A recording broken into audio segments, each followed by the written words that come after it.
cada hermano que ha llegado aquí a tu casa en esta mañana, a adorarte, a alabarte y también a escuchar de tu palabra. También por los que no han podido venir en esta mañana, pedimos tu guía y tu dirección, tu bendición sobre cada uno de ellos también. Gracias, Señor, porque por tu misericordia hoy estamos acá y queremos que en esta mañana tú hables al corazón de cada niño, de cada joven, de cada adolescente, de cada mayor, de cada adulto que esté acá, ahora a través de tu palabra, a través de lo que vamos a estar escuchando, de lo que vamos a estar leyendo, Señor. Abre nuestro corazón, nuestra mente, que salgamos de aquí de tu casa con mucho aprendizaje, Señor, de tu palabra. Todo esto te lo pido y te lo agradezco en el nombre de Cristo Jesús. Amén y amén. Pueden tomar sus asientos. Los niños, los adolescentes, los jóvenes menores pueden bajar a sus clases y los mayores se quedan aquí con el hermano Robin.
Buen día. Yo los que están en el fondo, para que puedan aprovechar, de allá no van a poder ver lo que dice acá. Acérquense acá, que hay muchos lugares vacíos. Si no, no va a tener mucho fruto el esfuerzo de la librería que se mató haciendo esto. Y les pido que se acerquen, que llenen todos los huecos de adelante. Antes de empezar,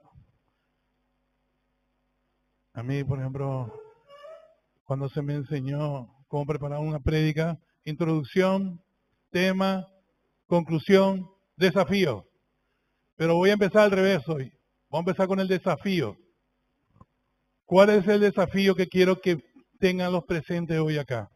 Este no es un tema fácil. Dios no creó las profecías para que los hermanos se peleen entre sí. Dios nos desafió a que tengamos un mismo sentir. Eso es imposible. No depende de Dios. Depende de vos y de mí. Porque todo lo que nacimos de nuevo tenemos el Espíritu Santo. Pero si usted, mi querido hermano, en relación a lo que es la escatología, en relación a lo que es el futuro que Dios puso en su palabra, si usted no persigue la corona de justicia, va a escucharme, se va a aburrir, y al segundo día si le encuentro y le pregunto algo de lo que le dije, no se va a acordar. Pero los presentes acá, si alguno de ustedes persigue esa hermosa corona que está en 2 Timoteo 4, 6, 7 y 8, donde el Pablo manifiesta que ya se estaba por ir, Dios me dijo, ya te vas a ir, vas a venir junto a mí, le escribe a Timoteo, y le dice, mira, yo sé que el Señor está guardando mi guardardón, y me va a dar esa corona de justicia. Y no solamente a mí, dice, sino a todos los que aman su venida. Y esa es la pregunta que quiero dejar de ustedes. ¿Amás la venida del Señor? Porque si amás la venida del Señor, todo esto que hoy yo voy a decir, que no puedo, porque miren, 17 panfletos hay, pero es imposible hacerlo en 40 minutos. Y yo hice un machete de los 17 panfletos. Entonces, ¿cuál es el desafío? Aquel hermano, aquella hermana que ama la venida del Señor, pídame en el WhatsApp, en la Unido de Fe, Robbins, tráeme una fotocopia de tu estudio. ¿Para qué? Porque no, nosotros predicamos, mi querido hermano, que vos no podés quedarte con lo que dice un predicador. Nosotros defendemos que usted y yo debemos ser una iglesia como Berea. ¿Qué hizo Berea cuando vino Pablo? Le escuchó prudentemente, no le interrumpió, pero fueron y escudriñaron la Escritura. ¿Qué es escudriñar? Nuestro Señor le dijo a los escribas, escudriñad.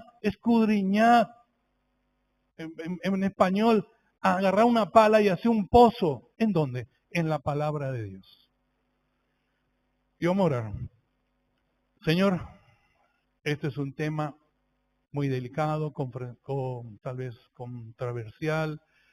Y te pido, Señor, primeramente que me des palabras sencillas, humildes, con amor, gracia y misericordia, para que todos los que oigan, Señor, puedan realmente entenderte, conocerte un poquito más, y que pongas en su corazón ese picazón, Señor, de querer estudiar tu palabra sobre este tema tan profundo y tan maravilloso.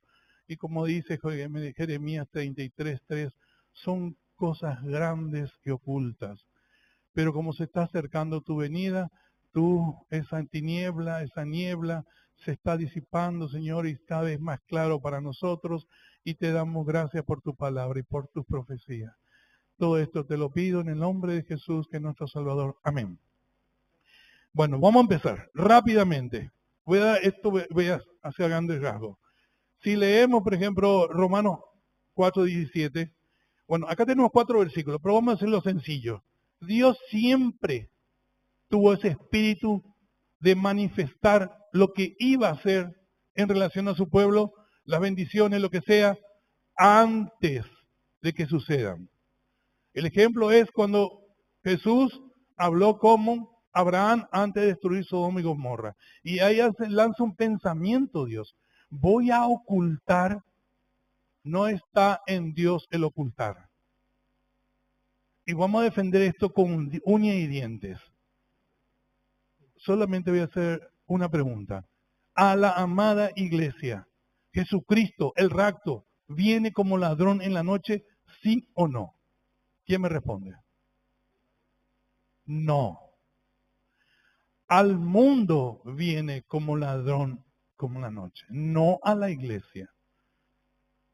Porque si ustedes siguen leyendo ese pasaje de 1 Tesalonicenses capítulo 5, dice, pero vosotros no estáis en tinieblas para que aquel día os sorprenda como ladrón.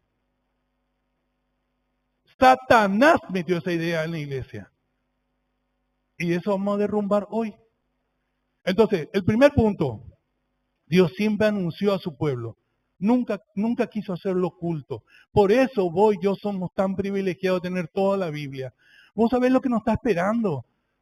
¿Cuál es nuestro fin? Abraham no tenía este libro, David no lo tenía completo, pero vos y yo sí. Entonces, segundo, siempre usó ejemplos. Siempre usó ejemplos. Todos los ejemplos están en la Biblia. Vamos a otro ejemplo enorme. Los hermanos discutimos, hay posturas, son nuestros hermanos, pero no se ponen de acuerdo. ¿En qué no se ponen de acuerdo? Si el rapto va a ser antes, a la mitad de la tribulación, al final de la tribulación. Y hay hermanos que dicen que no existe el rapto, que es una ficción. 4 posturas, 4 hermanos diferentes. Y hoy vamos a dejar en claro que no hay duda. Aquel hermano que puede entender la mente de nuestro Señor, podemos entender la mente de nuestro Señor, pero para eso tenemos que estudiar. Para eso tenemos que estudiar. Entonces, el ejemplo mayor que nosotros nos vamos a ir antes de la tribulación es el mismo ejemplo que puso Jesús en Mateo 24. Será como en los tiempos de Noé. Y ahí, ¿quién simboliza en el tiempo de Noé a la amada iglesia? ¿Quién me puede responder? En el tiempo de Noé, ¿quién representa a la iglesia? ¿Quién? No. ¿Quién representa a la iglesia en el tiempo de Noé? Noé y su familia representa a Israel y los escogidos, porque ellos pasan protegidos por el arca que es Jesucristo por la tribulación. Entonces, ¿quién representa a la iglesia? Si no representa el arca, no representa a Noé y su familia. Enoc, mis queridos hermanos, Enoc, mucho tiempo antes del juicio, Enoc fue arrebatado. Enoc. Y para que no haya dudas sobre el arrebatamiento, viene el profeta Elías y lo vuelve a arrebatar. Entonces, aquella persona que dice que no existe el rapto, tienen que borrar esas dos personas de la Biblia. Entonces, esos son los dos grandes ejemplos en relación al rapto. Para no alargarme, porque me voy a comer rápido tiempo, dice... Bueno, este ya hablamos. Estamos para ocultar. Después vamos, ¿cómo vamos a usar, cómo hice el estudio? Esto es lo que voy a decir rápido. Para descubrir la verdad de la Biblia a través de la hermenéutica, tuvimos en cuenta el contexto inmediato, el contexto histórico-cultural. La Biblia es su propio intérprete. Ese es el punto donde choca con las doctrinas. Esta frase es lo que no se respeta al estudiar las profecías. El otro punto donde no se respeta, en el versículo 4, ¿cómo interpretar una parábola? Parece sencillo, pero no es. Si la parábola, cuando vos encontrás una parábola y no respetas la idea central, podés perderte por las ramas. ¿Me entienden? Porque voy a poner un ejemplo nomás, escuchen bien. Aquellas personas que defienden que Mateo no es para la iglesia porque fue escrita a los judíos, entonces Mateo no es para nosotros. Hay hermanos que dicen eso. Errado. ¿Por qué? Porque la misma Biblia dice que todos los 66 libros fueron escritos para vos y para mí. La esencia de todo lo que es la Biblia es para vos y para mí. Los que alcanzan los últimos días. Y vos y yo alcanzamos los últimos días. ¡Qué privilegio! Entonces, voy a poner otro ejemplo. En las 3 preguntas, te vas a Mateo 24 y entran las 3 preguntas, ¿no? ¿Qué señal nos vas a dar? Porque habló del templo. Entonces la primera pregunta fue relacionada a Jerusalén y al templo, que no está en Mateo, está en Lucas, la respuesta. Y después usaron 2 frases. ¿Qué señal habrá de tu venida y de los tiempos del fin? Y de eso vamos a hablar ahora. Hay que reconocer lo siguiente, como dijimos recién. Cuando los apóstoles hicieron la pregunta, la iglesia no tenía conocimiento del rapto. Lo primero que tenemos que responder para entender bien Mateo 24 es ¿quién hizo la pregunta? ¿Israel o la iglesia? ¿Quién hizo la pregunta?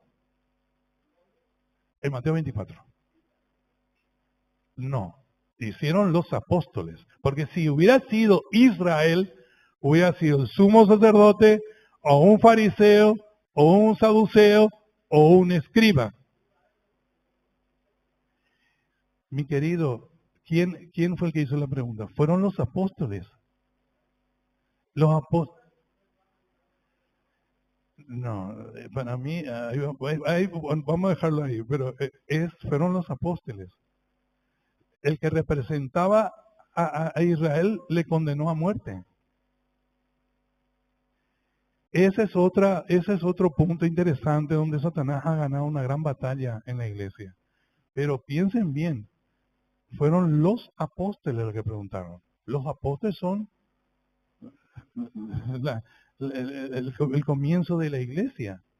Pero por eso vuelvo a decir, cuando los apóstoles hicieron la pregunta, no tenían conocimiento del rapto.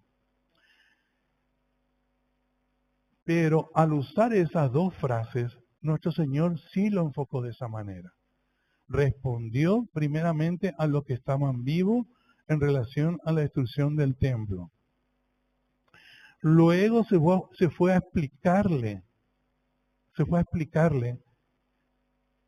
la tribulación y la gran tribulación. Cuando terminó de explicarle la tribulación y la gran tribulación en Mateo 24, empezó a aconsejar a la iglesia. Pero como hoy no es hablar Mateo 24, pero voy a pasar de largo, lo que yo quise resaltar es lo siguiente, que nuestro Dios, sabiéndolo todo, el único momento que quedó registrado en los 4 evangelios, donde se pone a hablar del futuro, mis queridos hermanos, ¿se va a olvidar de nosotros? ¿Se va a olvidar de su amada iglesia? Porque si tenemos que reconocer que no preguntaron, que Dios lo hizo a propósito y usó esa frase, la venida del Hijo del Hombre, y Él usó esa frase para explicar el arrebatamiento en Mateo 24, usó palabras escogidas. ¿Entendés? Entonces, pareciera que le habla a Israel, pero si analizamos letra por letra, voy a poner un ejemplo nomás, para no pasarme mucho tiempo. Del versículo 9 al 31, habla de la tribulación y la gran tribulación. Vamos a ver qué sabemos, según la Biblia, antes que venga Jesús con nosotros. Un mega terremoto, ni una pared tiene que quedar en pie, dice la Biblia. Todo va a quedar oscuro. La luna no va a todo va a quedar oscuro. El planeta Tierra va a estar oscuro. Porque antes tira una copa, se apaga el sol, todo está oscuro. Ni una pared en pie, todo oscuro. Ni una cosa verde va a quedar, todo se va a quemar. Cuando el Señor venga con nosotros, no va a haber eso verde, dice, nada verde no va a haber. Se lo carga todo el Señor. Entonces, todo oscuro, ni una pared en pie, todo está quemado. Y ahí aparece la señal del Hijo del Hombre, dice, si leemos de 29 al 31. Como el rayo, dice, y entonces como el Señor es la luz y nosotros venimos con nuestros caballos blancos y con nuestras ropas blancas, lo único que va a brillar en el espacio viniendo hacia la tierra es Jesucristo con vos y conmigo, y me imagino que van a venir los ángeles también. ¿Qué quiero decir con esto? Si ustedes siguen después de la parábola de la higuera, pone 2 ejemplos el Señor. Pone 2 ejemplos. 2 personas van a ir caminando por el campo. Puede ser, pero si todo se quemó, ¿quién vaya a caminar por un campo quemado? Ese es el primer punto que podemos cuestionar. Pero el segundo es más difícil. 2 mujeres van a estar trabajando en un molino. Pero ¿cómo van a estar trabajando si dijimos que ni una pared va a quedar en pie? Y todo va a estar oscuro. Entonces no cuadra, choca con lo que explicó del versículo 9 al 31. Lo siguiente que dijo no encaja, choca, no es coherente. Pero si vos ves de la siguiente óptica, desde el 32 hasta que termina Mateo 24, incluyendo las 10 vírgenes, Mateo 25, Él está hablando a la iglesia y está hablando de la venida del Hijo del Hombre. Es el rapto, hermano. Pero eso para sentarnos podemos debatir todo un día. Yo lo que quise resaltar con este punto, que hay que respetar la idea central, porque los apóstoles pidieron señal. Entonces, lo primero que vamos a tocar es el tema de los tiempos del fin. Quiero que me ayuden con la lectura. Lucas 21, 24. Vayan todos, por favor. Entonces, dice así la palabra del Señor. Y caerán a filo de espada, y serán llevados cautivos a todas las naciones. Y Jerusalén será hollada por los gentiles, hasta que los tiempos de los gentiles se cumplan. ¿Quién me puede buscar Romanos 11, 25?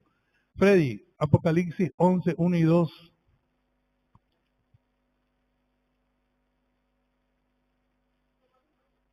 Once 25.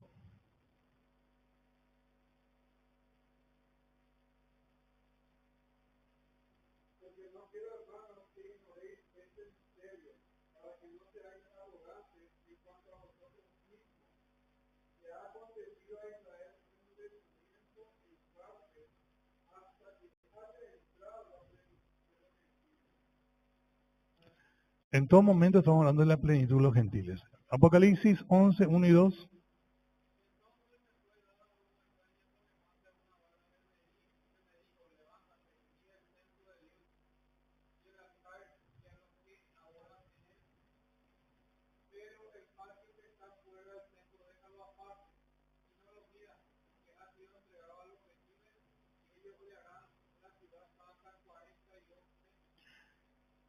Lo que queremos, porque acá hay que entender una cosa. Cuando la palabra de Dios no es